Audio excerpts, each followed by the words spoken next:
Welcome to another episode of Compatriots Family and Community Life Reorientation. This program is aimed at rebuilding the broken walls of values in families and communities. My name is DJ Muddi. The common question in the heart of every patriotic Nigerian is, how did we get here as a nation where corruption, insecurity, and other social vices have become the order of the day?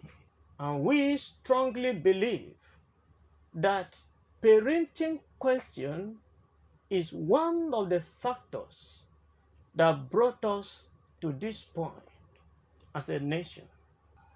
Therefore, hope lies ahead only if we can get it right with parenting.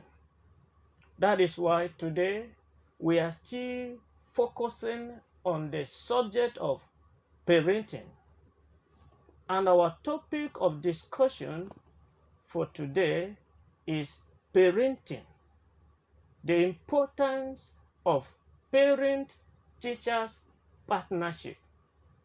Parenting, the importance of parent-teacher partnership.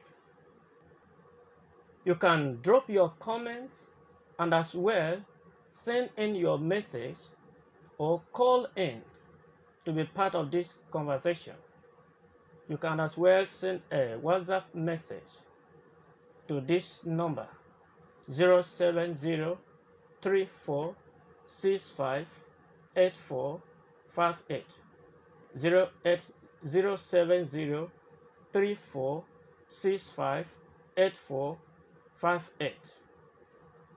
It has been confirmed that successful parenting and child upbringing is not a responsibility of the family alone, but a product of many hands in the society.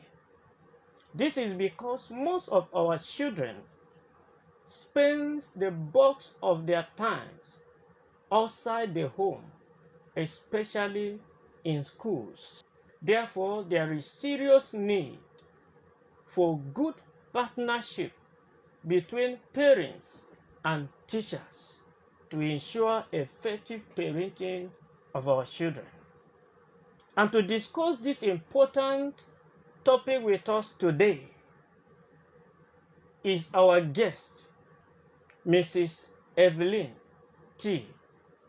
Ida David. You're welcome, ma. Thank you. Yeah, very good. Mrs. Evelyn, till known Ida David, was born in Jos, Nigeria, and had her primary education in Tabo Primary School, Zaria. She proceeded for her secondary education at Federal Girl Government College, FGGC, Bori, Abuja, That's true. and the prestigious Ahmadu Bello University, ABU Zaria, for her tertiary education. Mrs. Ida David is an exceptional educator and had been teaching for over 23 years. She is currently the principal of Hill Christian Academy, Maitama, Abuja. She is married for over 25 years and is blessed with 3 adult children. She loves working with children. She loves singing. She loves artwork. She loves Scrabble and everything that brings families and friends together. You're highly welcome, ma. Thank you so much. I'm glad to be here. Thank you. You are truly welcome to Right Value Studio. I'm glad to be here. Thank you. It's good to have you, ma'am. Thank you. We proceed to our discussion for today, which our topic, as we all know, is parenting, the importance of parent-teacher partnership. And the first question where we want to begin our discussion, the first question we want to actually ask, you see, we have realized that pursuing academic excellence without commensurate efforts in attitudinal and character building of our children, we've discovered that it is a disaster to our family and the nation. If we pursue their academic excellence without commensurate effort in their character building. Therefore, ma, do you think teachers should also be expected to perform the role of molding the ethics, moral, and values of the children they teach in schools? It goes without saying, really. You know, what is the essence of a school? You know, there's a saying that says, you can't give what you don't have. That is it. Are you able to raise or mold the character of children when you yourself do not possess that, you know, quality, that character? Yes. You know, there's a lot that is to give. And fortunately for us, the children that are with us, particularly, you know, it's at different levels. Yes. We have them at the nursery level, Yes. we have preschool, we have them at the primary level. Now, anything that is primary means whatever you mold in the mind of that child at that primary level stays. That is it. So if you mold it the right way, it means that it's a beautiful piece from the beginning. But if there's an error from the beginning, then you can be sure that anything secondary is just, we're just patching it up. Yes. Do you understand? We're just patching it up. And like I said, if we miss it from the beginning, then we would have lost it. So the roles of teachers in molding the minds and the character of these children is key. But we ourselves, we ourselves must possess what we want, you know, to see in the lives of the children. There are times that they say, show me your friends, and I'll tell you who you are. What's the difference in that saying to teachers? Show me your pupils, and I'll tell you who you are. Do you understand? Yes. In where I work, I have classes where the teachers teach, you know, the children how to be respectful. And the children are, you know, curtsying. The girls are curtsying and saying, good morning, ma'am. The boys are bowing and greeting. While in certain classes, it's, you know, it's a carry go for the teachers. So, you know, they are not emphatic about certain ways. So let's start with just greeting, for instance. You know, there are children who pass by you and not utter a word of greeting. And to the parents, it's nothing. Don't talk to strangers. I mean, in Africa, it's not what is applicable. That is the truth. Do you understand? We were taught, you know, you don't know, greet, good morning, sir. In fact, we were taught you don't see an elderly person holding load. As long as that person is within your community, you are passing your house, you are just telling them, mommy, I'm helping this mommy to carry her things. See, parents will back you. If you don't even do it, you will hear it when you come home. But that's not what is obtainable here and now. So we truly must possess what we want to see in the lives of these children. Yes. Good. So you believe that teachers have to carry on that responsibility without a doubt. I remember my wife too, she's a teacher. One day she came in and she told me a story. She said some of the parents came into the school and they were calling her. They said, what have you done to our daughter? That we do this. She said, no, this is not what our teacher said. My teacher this, that means you really have serious impact, great impact on this child. Now, it could be positive. Exactly. It could be negative. Exactly. So it tells you that teachers are actually the role model. And you see, the children see them as gods. For That a is child it. to tell a father or a mother, but that's not what my teacher says. And you know, even if the parents will kill them, so to speak, That is it. you know, they just believe these teachers don't make mistakes. Do you understand? That is the truth. If a child is doing something wrong at home and you tell the child, I'm going to call your teacher, Yes. immediately you see that they begin to align their lives. So there's this, you know, position that children place their teachers, you know. So if they position themselves wrongly, like you said, the influence that the teachers have on the children could either be positive or negative. You know, we attended a workshop, a teacher's workshop some years back. And, you know, I've mentioned this before in one interview, and it's called the hidden curriculum. You know, a father can't, yes, a father cannot dress shabbily and is expecting his son to tuck his shirt in. A child learns faster from what he sees. So if we have in a class, for instance, a teacher is flying his shirt, talking anyhow, believe me, check the children. It's the same way the children will behave. I've gotten to a point in my relationship with the children in our school that the moment they see me, you see the boys that even their shirts are tucked in, you know, they're adjusting it because anytime they see me, I'm always doing this. And by doing this, they already know what I mean is tuck your shirt in. We're trying to, like you said, and I believe strongly in it, character is key. That is it.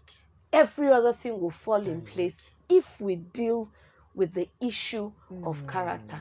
A child should, you know, do something wrong. If a child is brave enough to do something wrong, then he should be brave enough to own up to it. So much so that if he knows that, see, whatever consequence that comes with this, I deserve it. But then it's left for the teachers to show me mercy. But a child should be able to say, yes, I did it and I'm sorry. But do you know there are children that they were caught doing it and they tell you, I don't even know what you're talking about. Is it not the same morals we're talking about? And do you know, if you go ahead to discipline a child for that moral act, like at Hills, you don't discipline a child except if what that child does is tilting towards morals. Good. A child doesn't do his homework. You don't beat the child. Last, you cut off anything that the child loves. So his break time is out. Your own break time too is out. Yes. Do you understand? But then if he knows that people are catching fun outside and I'm stuck here, see, tomorrow you give him homework. Before he goes home, you will tell the father, please wait, I need to finish this. And you would have achieved a lot. And it serves as a lesson to the others. But you see, a child tells a lie. You discipline. And by discipline, it means you are not beating the child as if you want to kill him. You must counsel the child first. Let the child know that what he has done is wrong before you discipline. If it becomes recurrent, you know that, see, we have an issue. Then you involve also the parent.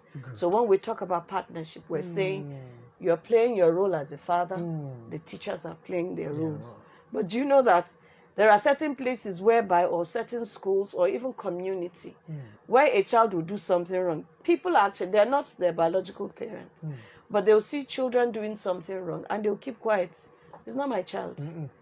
You know, so anyhow that child becomes, you know, probably their own intention or their own prayer is to see that this child spoils so that your own name is bad. That is it. You know, but then the effects of that child's spoiling affects the community. Not just the family. That is it. If my child is bad, believe me, if he is friends with your own child, that is it. The tendency is for your own child to become bad.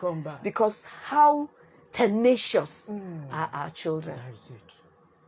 How many children will they tell, you know, a parent came and he says he wants his child by next year to go to secondary school. I say, at what age? Good.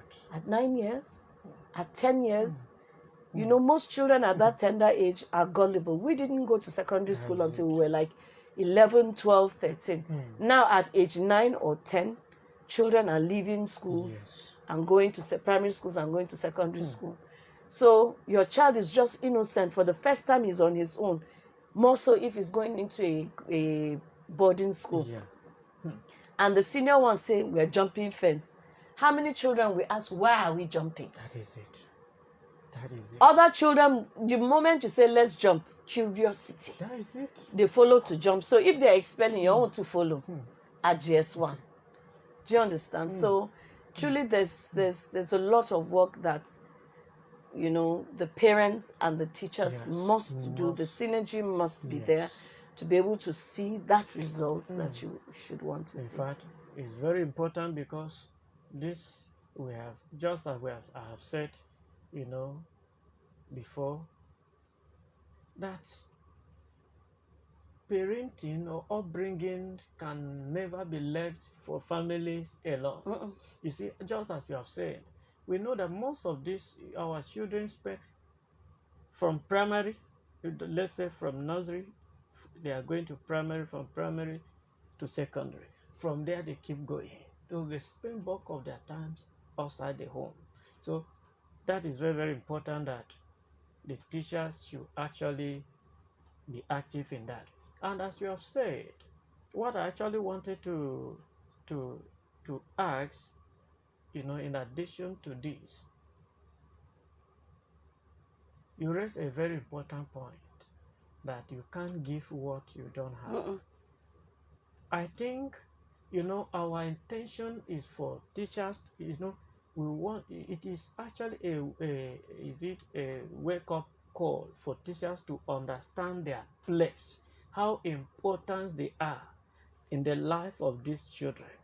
In fact, if primarily teachers must first understand this, that we serve as a great influence in the life of these children. They are looking up to us. So that is one aspect. So we'll have time for you to actually advise teachers specifically on that. But the next question I want to ask is, being a parent and a teacher actually give you the opportunity to better understand this topic or this issue we are discussing. So can you say that most parents understand the need for parent-teachers partnership, just like what we are talking about? Can you say most parents understand the need for this synergy? Okay, so I think that, you see, the first teacher of a child is the parent. Yes, ma'am. Let's not mix that up. Truth. The first teacher of every child is the parent, both father and mother. So where the parent will feel that is the responsibility of the teacher to mold, to mold their children is the first error. That is it. Because like we are seeing right now, you see a lot of parents bring their children to a church school and they're like, we're looking for a church school. We're looking for a place where our children can. But they are not available for these children. It's in the same home that these children are coming from. That is it. That's like in our own school where you're having morning devotion. Yes. You find parents say, children say, please pray for my mommy and my daddy. Yesterday they were fighting. Yesterday they were just fighting. They were just fighting. I mean, the mind of that child alone is troubled. That is it. So you are needing to deal with the emotional state of that child before you even begin to talk about the academics of, that the child will do for that day. It's not the sole responsibility of the teachers to train or to groom or to mold. We are only partners in this. That is it. When you are running a relay 4x4, there's one thing each person is holding. Yes. A baton. And nobody holds it from the start of the race to the end. What do? You are passing it over. Exactly. Now it's a baton. That child is our baton. Yes, ma'am. Between you as a parent and I as a teacher, that child is our baton. You hand over this child to me to nurture. And you see, if the baton falls, what do? Do you keep running? You must stop and pick that child. Yes. So it's that picking up that people don't like to do. The parents don't like to pick up the mess of the children. In fact, they don't want to identify with that falling baton. But they just have to pick it up because we can't go forward without it. Then when the teacher collects the baton and You know, he feels that because that button fell, right now I'm behind. You know, nobody is seeing that I'm a great teacher. I've always told parents, I said, your children are intelligent in themselves. Good. We as teachers are only, you know, should only guide the child on how to go. But all children are intelligent in their own way. So the responsibility is for the parents and the teachers. So if you say, as teachers, we're teaching the children how to be respectful, and then at home, they are not greeting, the parents are telling the child, if I see you greet this neighbor, you are in trouble. Where, I mean, they're already in confusion. They are frustrating us. That is it. Do you understand? So that partnership that's why you see visions and missions. Yes. Parents must understand what is the vision of the school. So we run with it. The Bible says, write the vision. Yes. Make it plain, clear, so that anybody who runs will know what's the content of it. So if you tell the parents, we don't want this, and then the same parents are the one who are buying it for the children, they keep frustrating the effort. See, there is no, when we talk about partnership, it means all hands on deck. Is a synergy. We're working in this together. But then our main focus is who? The child. It's that child. So it's not just the sole responsibility of the teachers. No, it's a two-way traffic. We are handing over as we're giving the child. That's why you see there are certain schools that give reports. This is what happened today. This is what happened today. Sometimes you can even have a one-on-one with the parent. Today, this is what happened to this child. He has homework that he must do. There are certain parents, the children would actually take homework, but have they done the homework? No, they haven't done. They don't care. But all they want is let them see the child progress academically. You know, but what is academic progression without, you know, every other thing falling in place? You know, so my thoughts on that is, we are in this together. You know, both parents and teachers. It's not a single person's responsibility. It's for both parents. So, and even the synergy at home, you see, if a father says, yes, go and drink the water, and the mother says, you can't drink the water, but daddy says I should drink. But then, if the parents are not in unison in a decision that they're making, you see, they put the child in a confused circle. So he doesn't even know who, you know, which side to tilt on. Yes, you know, so it's for both of us. So if we're on the same page with the parents, we should be able to see the results. That is very important. That is why it is the matter of partnership. We want both parents and teachers to actually come to the realization that it has to be both of us. It's no longer, you know, what you have said is very important, because most parents these days, you know, because they don't have enough time for the children again, they're actually looking for schools that they thought would help them complement that. But forgetting that the school can just do a part, and they are also supposed to the main work is on their side. It's on their side. That's main work. You see, and unfortunately, like you said, yes, the children spend more hours with us. And because that's their wake-up time. That is it. By morning, when the children they are being brought to school, is like the hours that they are booting to wake up. So their moment of being alive is between that 8 a.m. and 4. By the time they get home, the parents are not back from work. By the time the parents are coming home, the children are probably sleeping. So how much are they learning from the parents? In fact, fathers have passed the responsibilities to mothers. Mothers are doing pickup. Mothers are checking homework done. Mothers are doing this. Mothers are doing that. But it's a two-way thing, you know. We don't have a school bus, and we are glad, so to speak, that in the area of pick-up and drop-off, we don't have a school bus, because the dropping off of your child in school and the picking up gives you a time to spend, to bond with the child. You are able to know your child better. You are able to have a relationship with your child, you know, so much so that a child is able to express himself better. But if it's all about school bus, yes, nobody likes to suffer. Everybody wants ease. And a lot of us feel that our monies can actually pay for these services. But when it comes to a child, it's not something that money can help you train. Good. No, you should be involved in it. And before you know it, a child is leaving home, you know, in secondary school, going to a boarding school. Yeah. How long do they stay at home? Easter is only 3 weeks. Christmas is only 3 weeks. Long vacation, they bring them. Nobody stays with them at home. And we're not saying, yes, stay at home with them. We are only saying, what else can you do with the children, even during the long vacation? But they're looking for one camp that they will send you know, the child. Yes, nobody wants, I mean, we just want our peace and quiet. Then in our old age, we're begging them to come home. Just come and spend Christmas with us. Just, no, I mean, just come. Are you not coming with your family again? But they forgot that time that they didn't want them around them. You know, but you see, like we said at the beginning, a child can only give what he has received. So they didn't receive the attention from the parents. So they themselves have gone away. And you see, the cycle continues.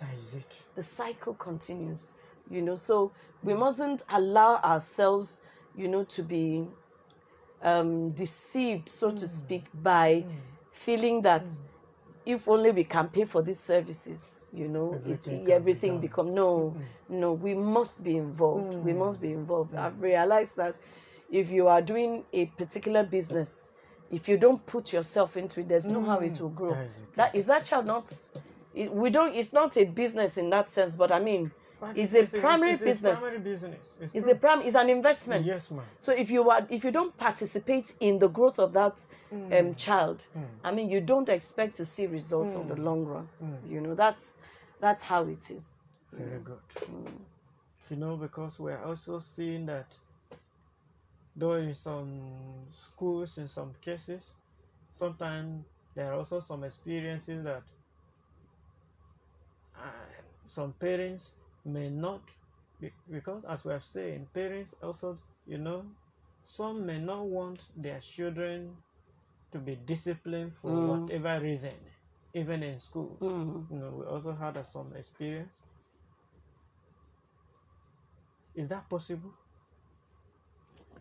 Any parent who does not want his child, like I said, when you are disciplining a child, discipline is what you do for a child, not what you do to a child. In the sense that you are not beating the child, you know, to punish him. You're beating or you're disciplining the child. You're spanking the child so that child can, you know, become better or learn from the last mistake that he has made. Do you understand? So if you're beating the child with the intention of inflicting pain and without it yielding a positive result at the you know, in the future, then the essence of the discipline is lost. You know, but that's why, you know, initially, if you remember, I said make known to the parents what your vision and everything is. How do you achieve this? Okay, so if a parent is bringing his child to your school, there's a document you sign. Like in our own school, anything that is moral, you tell the parents, see, if your child does something wrong, we'll send a correction action notice to you. If it is, then we'll have a conference with you as parents. It is you who would administer the discipline on the child. And you see, the way the discipline is done, yes, it may look oyibo, but it helps to build the confidence of the child. During, you know, before now, you see other people, if a child does something wrong, it's in the assembly that they beat the child. I mean, that shaming, see, breaks down the long-term psychological it's so bad, you know, because everybody, the ones who don't even know what happened, suddenly begin to want to ask questions, and then the child loses confidence. But the way discipline should be done is in such a way that you take the child aside, let the child know that this is what you have done, and you discipline. Allow the child to get himself back before you send the child back to the class.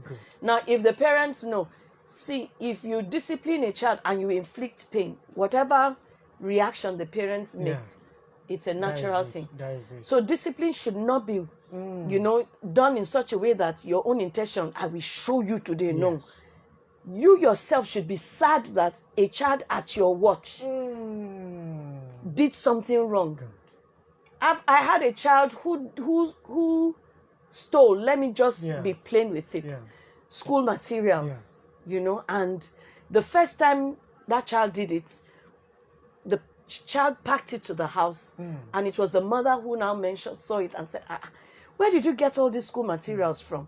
Biros, markers, whiteboard, you know, all of those things. And then the mother was like, where did you get it from? She didn't say, but obviously the mother knew that she had picked it up from school. She alerted the school secretary, and the school secretary sent a message to me, but it was during the holiday. And probably with the kind of work I had, I didn't have time to go to the child's house. Now school resumed, but when school resumed, I had a talk with the child, and she looked remorse, and she was quite sorry, and I allowed her, because I've never had any instance with the child, so I just gave her a stern warning and then told her not to. But she repeated it. Do you know, when it was brought to my notice, I called the child to my office, I shut the door, and I had a talk with her, and I was like, what do you need this for? Are you planning to start a school? So that I need to understand, so that I can be able to. But then, are you ready? If it is that you are collecting this school material, do you actually need? Because a lot of, if it was just biro and pencil, I'd have said, okay, maybe it's for her own use. But all of this, why did you pack all of this? And she was like, she's sorry. I said, you know that's stealing? She said, yes, she knows that's stealing, and she's sorry. I said, no. You see, you did it the first time. Yes. And I just showed you mercy. But you see, this one, I need to discipline you for this. Taking what does not belong to you is not good. If you start taking it small, now it means you may get to a place where you see you see things and you just speak. So I need to, you need to see the girl. She knelt down. I said, just pray for me. And my heart bled. Tears welled up in my eyes. I turned to get the cane. In fact, I had to wait and blink and blink and blink, so that the tears in my eyes would try to go. The tears did not go. I had to wipe and wipe, and I picked the cane. I said, see, I prayed with her, but I told her, I have to discipline you. And do you know, since that time, I haven't had any, cause to, to hear anything about the child. But there are certain children that know that even if you discipline them, the parents will tell the teachers, oh, thank you so much. But there are other schools too, or other places that if you discipline a child, you are waging war. Not just with the parents. You may see the neighbors, the friends of will come and attack the school for trying to put your child in order. Like I said, any discipline you do to a child that inflicts pain, whatever reaction the parents make is a legitimate reaction. That's why you don't discipline a child in anger. She must be done. Calm down. Love. Yes. Calm down and talk to the child. It's in that moment of talking that even God will open your eyes to what that child really needs. It's possible that a child is going through a lot at home. If it is food they steal, probably they don't have. So you make an effort of just, empathizing with the child, and then at least it will be a mental message to you that try and come with something, so that if you will see the child on the way tomorrow and you say, what are you having for fruit? The child will say nothing. You say, okay, go to my office. Tell so person to give you.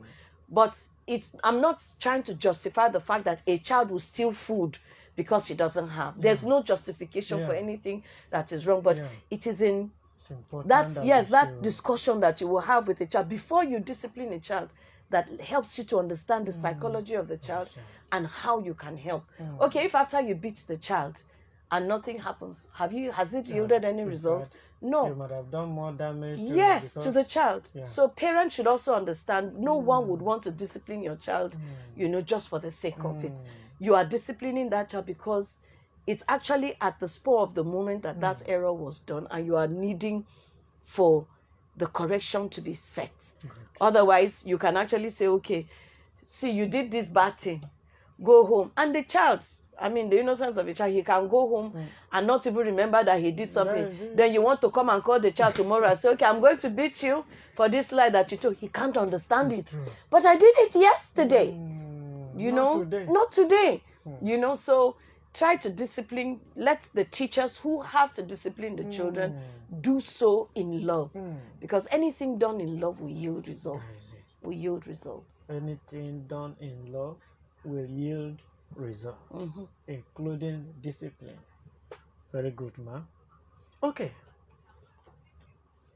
We want to, having get to this point, we want to understand both on the angle of the parents, the angle of the teachers, and whatever. Is there any way, what do you think should be done to foster better partnership between teachers and parents? Okay. The best thing, you see, communication is key. Good. Communication is the first key. If we're able to be sincere amongst ourselves, yes, ma'am. Children, we're only limited to children within the given session, so to speak. I, as a principal, does not have a child in my office. That is it. Yeah. Do you understand? Yes. But I need to have a relationship between my teachers, relationship with my students, pupils, relationship with my parents. Do you understand? So communication is key. Yes, ma'am. This, what I'm seeing is not good. What is happening isn't right. You're able to say it. And then the parents are also able to say.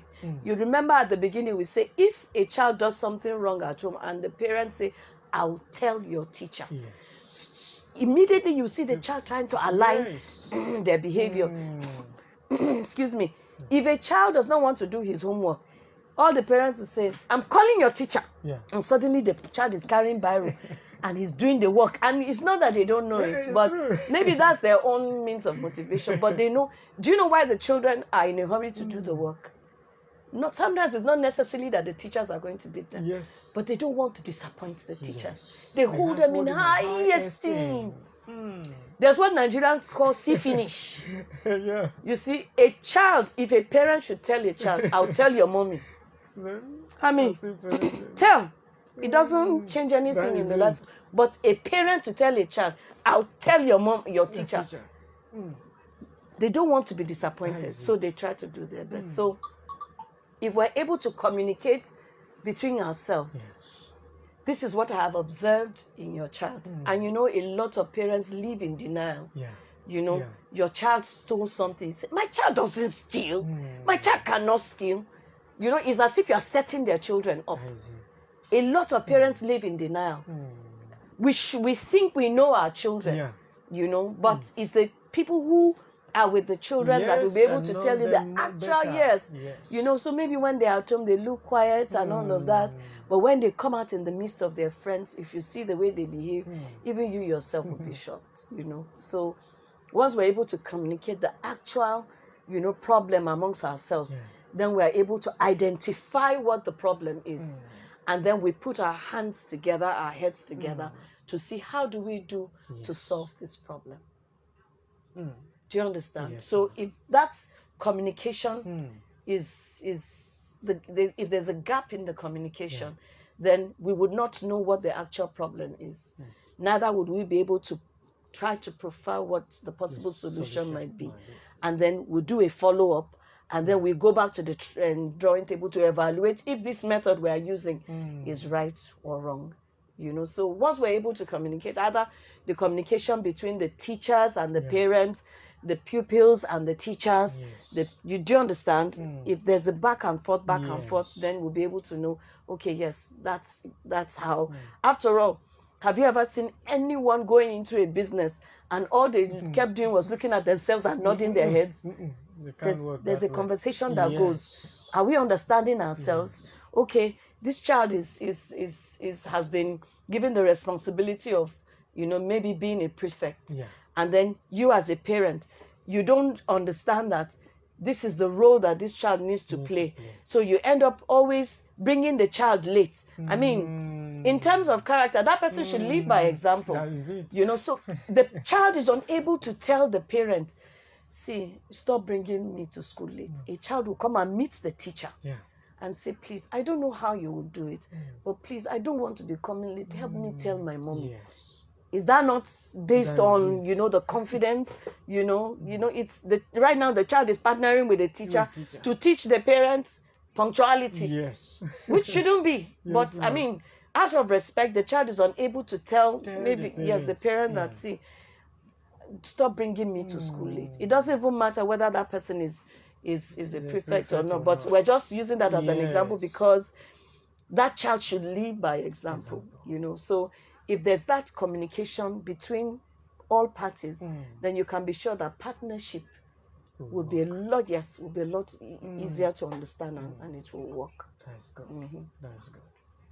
Because someone also said, in fact, he said, he gave an example. He said sometimes if he's taking his children to school or his child, he will meet the teacher, and because sometimes as a parent, he understood the weaknesses of the child, and he opened up to the teacher and said, this is the weakness of my child. So that she said to her, she does that because she knows that doing so will help the teacher to continue from there. Okay, even the parent confirmed that this is a weakness, so I can pick up from there. I can understand the child. I think it is good for parents to see that it's something that we can do together.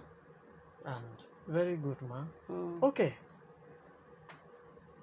Apart from communication, is there anything else that you think should be looked upon? Once you're able to communicate what the issue is, you will find out what really. So involvement is also another thing. Involvement is another thing, because a lot of parents are busy at work. So if we're talking about a problem of, say, character, and both fathers, the parents, the mother and the father are not at home, that child is at the mercy of a nanny if there's one. Do you understand? So the nanny may not be able to express, there's no relationship between a teacher and a nanny.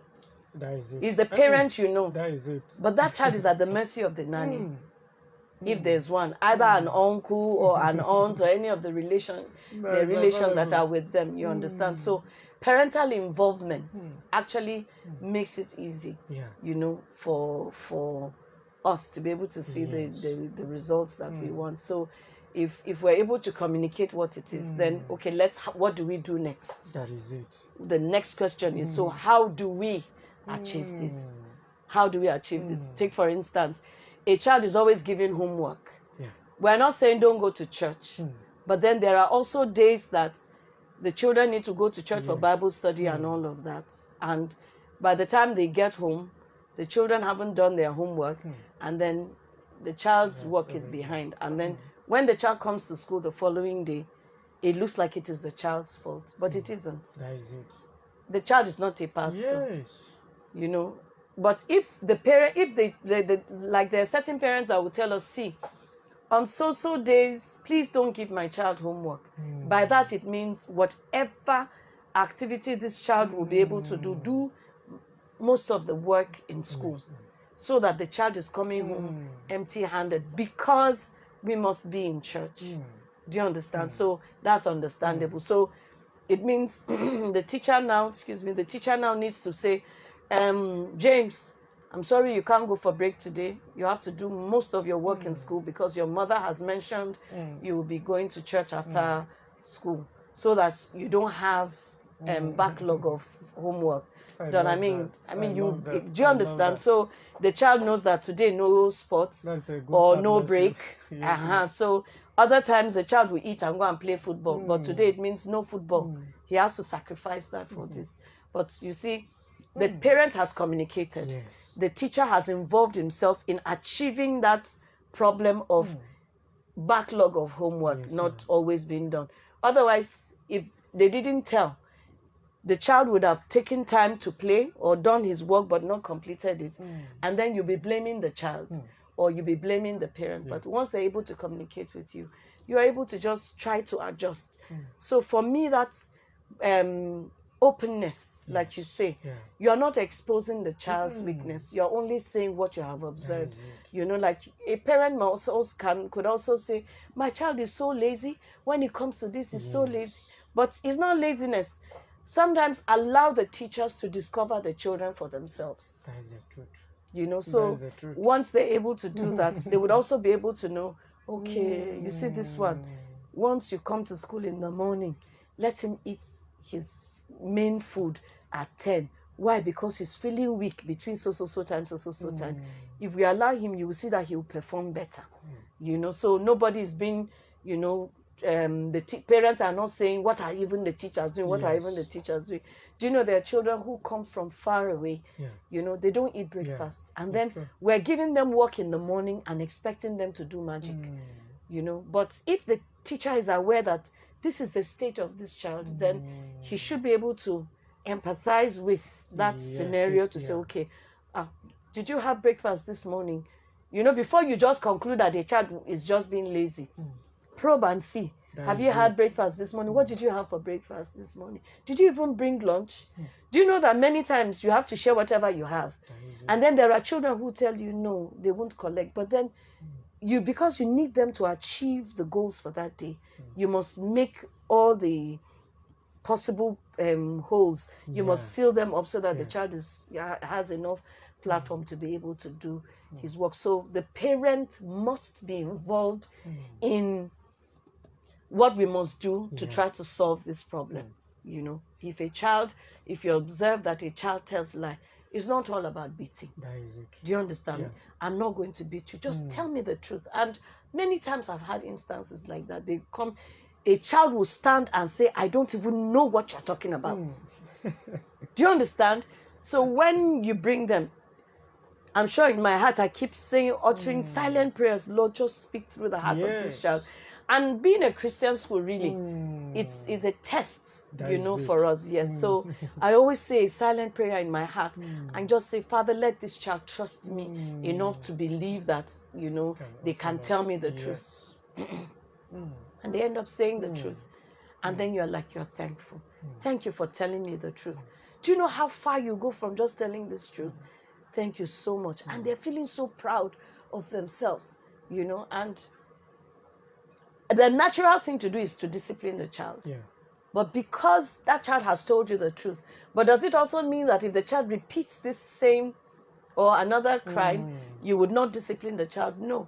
Like we said, we're disciplining in love, isn't it? So when the child does that error, you will have to find so that it does not take advantage of your kindness or the mercy that you're showing. So, you know, you discipline. You provide the freedom with limits. I had an instance with some children that were playing ball. You know, they picked the ball from my office. They picked the ball from my office, and then they were playing outside, and then they broke one of the windows of the class of the school. So we didn't know. But then I saw it on the duty report that a window was broken. So I now sent for the children, you know, to ask what happened.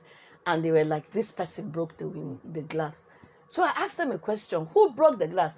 They said, it's this person. I said, who passed the ball to him? They started looking at me. I said, this one passed to this one. This one passed to this one. This one passed to this one. Did you aim at the mirror to break it? He said, no. I said, it happened by error, isn't it? So I asked again, who broke the glass? They say, all of us. I said, even principal who gave you the ball, I'm part of the people. If I didn't release the ball to you. Do you know, on the long run, it was like, so what are we going to do? Listen to what the children were saying. My daddy will come and pay for it. I say, really? So your father's money is to come and be paying for your mistakes? It's not possible. I'm asking again, what are we going to do about it? They thought and thought. Somebody said from his savings. I said, are you the one who put the money there? The child said, no. I said, then think. What are we going to do? I need you to sleep over this. They went home. They came back the following morning. In fact, some of them, I saw their mothers waiting by the gate to see me. I'm like, may I help you? That they heard that. I said, are you the one who broke the mirror? The glass, they said, no. I said, please, I'm dealing with my children. You know, by the time they came, each one, we made suggestions. If you have a dog, bath the dog, let them pay you for it. wash your father's socks if you don't wash at home. Who washes your clothes? He says, my auntie, I say you will wash your clothes this weekend. Yes. Let them pay you for it. The following Monday, the boy brought 200 and something naira. I said, in your heart, do you think this 200 and something naira? But that's what I said, what did you wash it with? He said, washing machine. I said, did you pay her for the lights? He said, no. I said, brother, go and wash with your hands. You used her soap. Is acceptable, but at the end of the day, each child brought something after working for that money. So it leads to a lesson. We're talking about building the character of the children. So at the end of the day, we didn't need to use the money, but it's just to tell them or to teach them to take up the responsibility for their mistakes, so that nobody is hiding behind it. Do you know, on their own, they mistakenly broke the bulb in the hallway and they came and confessed it. That is it. Do you know that if they knew that Yawa go gas, they wouldn't have come. They would see, nobody even knows anything about it. But after that time, children began to just own up to their faults, and then it looks like they're looking for guidance on how to do. Truly, as a teacher, there's so much that we must pride ourselves in. Good. It's a privilege that God has given to us to be able to mold these children. So even if they're spending 2 minutes, even if they're spending 10 minutes or 3 hours or 8 hours with us in school, ask myself, what can I teach? And it's a day-by-day thing. You are not teaching everything in one day. You are just teaching it bit by bit. Yes, bit by bit. So that follow-up, when the parents pick the children, like there are certain questions parents will ask children that will let them know what the child has learned today. It's not just all about academics. You may teach a child to show kindness. This one didn't bring fruit today, so I shared. I mean, the world would be a better place if we all do things like Christ would want us to do. I love that. Well done, man. Thank you. What a best place to actually conclude this meeting, this discussion. Actually want to just in 3 minutes, I want you to just give your word of advice, final word of advice to teachers and parents. Just a final words of advice to them regarding the partnership. The synergy. Yes. So I would say that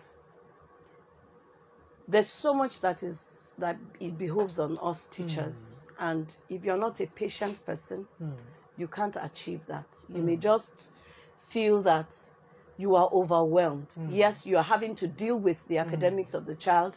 You are having to deal with the character of the child. But then if you are not a patient person, you can't groom a child to be who God wants him to be. And God just borrowed those children to us. Like I would tell my teachers that, you see, mission work, you have to go. This one, they came and met you. What a privilege. That is it. What a privilege. So you don't even have to go and look for the ones that are in your class. You are able to build a nation from those 20 children, 25 children. Do you understand? But then, how do the children see me? And then between the parents and the teachers, there are certain parents that will say, me, I can't trust my child with this teacher. But then allay your fears to that teacher. Good. So that the teacher can be able to also grow. It's a learning process even for the teachers. It's not that they know everything. Do you understand? They will make their errors. They must try, do all that they need to do at every given. If this does not work, okay, let's try this. Okay, let's try this. You understand? So the teachers, I would encourage the teachers to keep at whatever they're doing. Don't give up hope. Yes, sometimes they say our reward is in heaven, but your joy, the joy in your heart should be that you're actually seeing the results. Right, I have a child, I won't call his name, but when that child came to us, he looked like a troubled child. But believe me, right now, yes, we haven't gotten there yet, but the child is getting better and better. And we tell ourselves, once the character of that child aligns, the academics will align, every other thing will align. Do you understand? Every other thing will align. And to the parents, I would also say, see, don't leave all the responsibilities to the teachers. It's not their sole responsibility. You as a parent are the first teacher of your child, and you should be able to lay that foundation that the teachers can, you know, plaster and put blocks on block before we now see. If the child becomes well tomorrow, I've seen teachers that the children that they trained a long time ago are the ones, you know, that bless their lives. Not because that they are biological children, but because of something that they did. It may not be a big thing. It may just be an act of a kind word that they must have said to the child, you know, that turned around the life of that child for him to become what it is. So I just encourage each and every one of us, let's keep our hands on deck. Yes, we may get tired, we may be feeling discouraged, but let's just keep at what we are doing that is right. I know that we'll be able to see results on the long run. Very good. Thank you, ma'am. Thank you too. You have done justice to our topic for today. We truly appreciate you, ma'am. Thank you so much. Thank you for having me. Thank you, ma'am. We want parents and teachers to know that these children are our hope. They are our future, a hope for the future right in our hands, and how we handle them actually matters a lot. Therefore, it behoves on every one of us in the society to ensure that there is good parent-teacher partnership for the sake of the upbringing of our children. So both parents and teachers, we have something to take home today. Thank you so much, ma'am. Thank you so much, Mr. Muddi. We really appreciate you for giving us much knowledge, much understanding concerning this. Thank you so much. Thank you very much for having me. We thank you for staying with us till this moment, to the end of this program. Remember to like, share, and drop your comments, and at any time, and at the same time, you can share your experience with us, or you can share your experience with us concerning the discussion we have been having, especially on parenting. And we said the number you can reach us to is 07034658458, and the second number is 08036499951. 08036499951. We will be glad if you can join us again next Monday. The times remain 2 to 3 p.m. Always remember that it is the character that we imbibe, the character that we embrace, we imbibe, and we exhibit, that actually determine the peace and progress of our society. Thank you so much. My name remains DJ Muddi. God bless you.